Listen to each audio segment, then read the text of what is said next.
Hello, my name is Isaac Lundgren, also known as Zeke on the infamous adventure discussion forums, and today I'm going to give you another inside sneak peek to the production of Space Quest II Vohal's Revenge.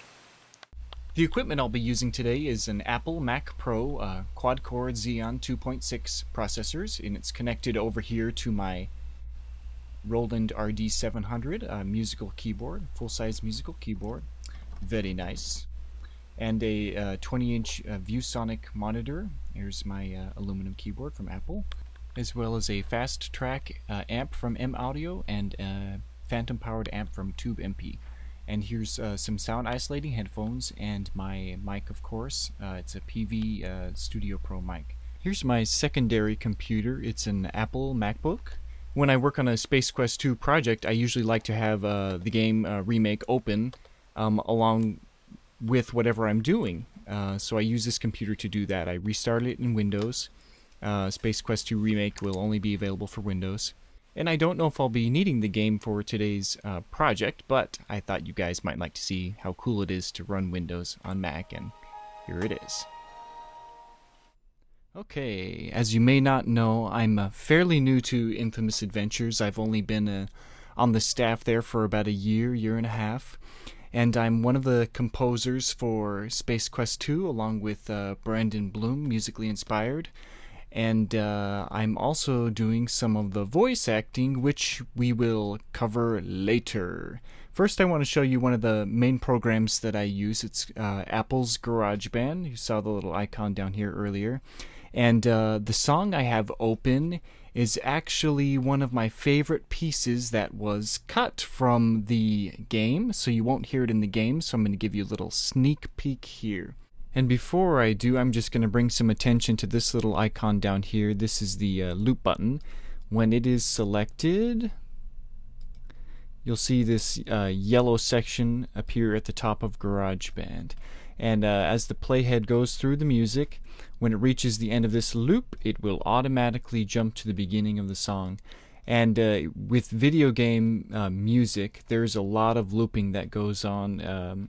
The piece is recorded at a certain length, and when it comes to its end point, it's meant to be able to jump back to the beginning of the song, and you'll notice that in this piece. So here we go.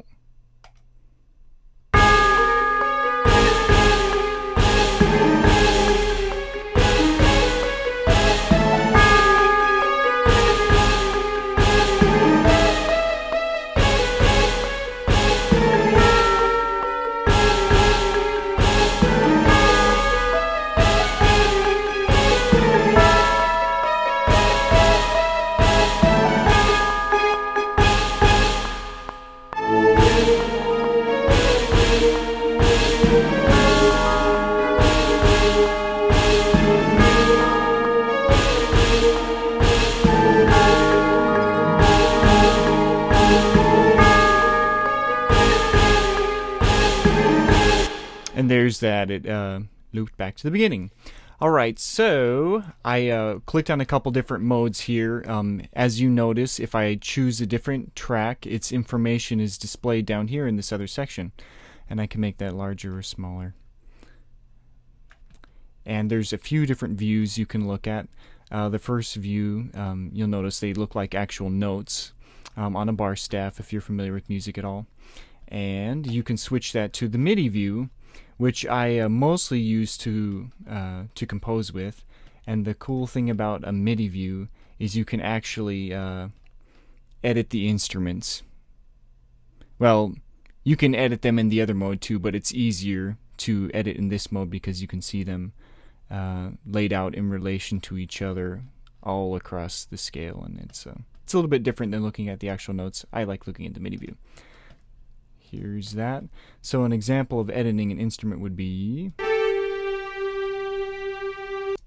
So when I click on the note, it gave you a little preview of it.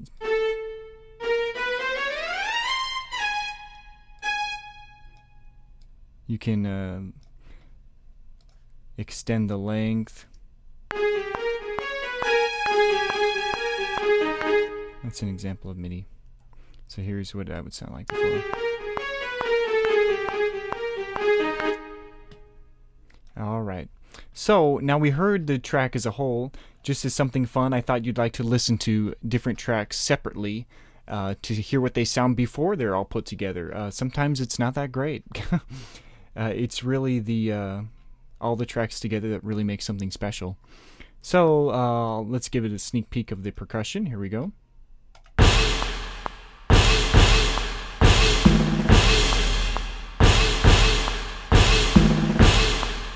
The bells in.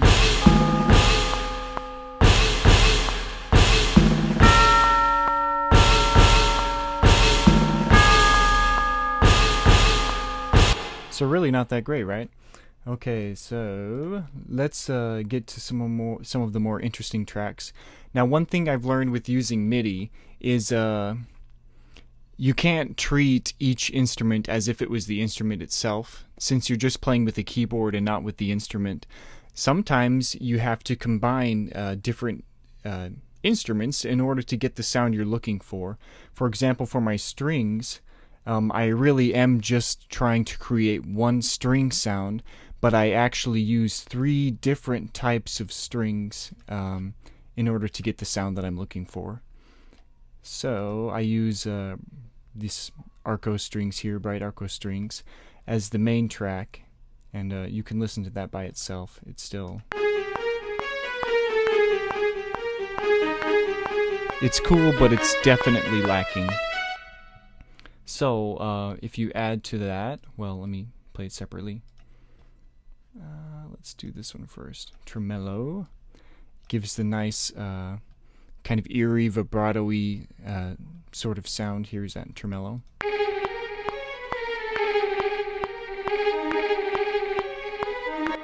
But by itself, playing a main part, it does sound kind of funny.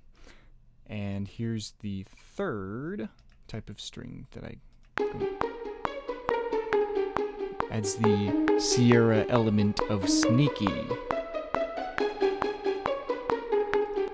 Okay, but with those 3 together, it actually sounds kind of cool. So here's the 3.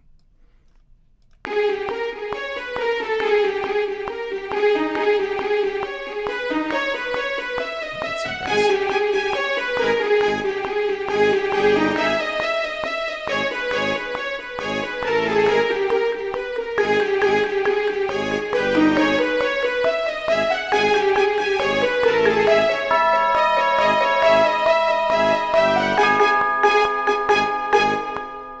So starting to get cool. And when you add, well, I'll just click these all off here. When they're all together, it's very quite cool.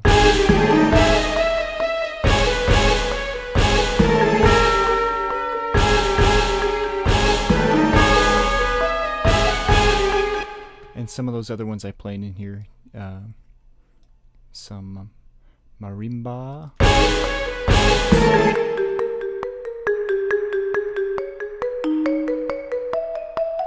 And then, of course, there's some instruments that come in later, like the harp.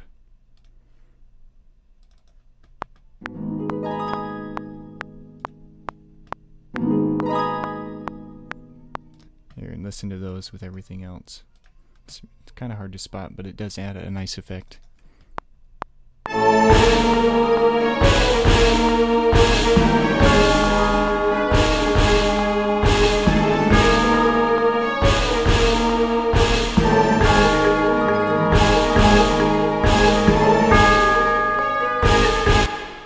So cool! Here's the, so that's the sneak peek of this song. This is actually one of my favorite songs, or former favorite songs that was in the game. And I just thought you'd like to hear that. It's very cool. And it may be available for download later, so keep an eye on the site around the time of the game's release.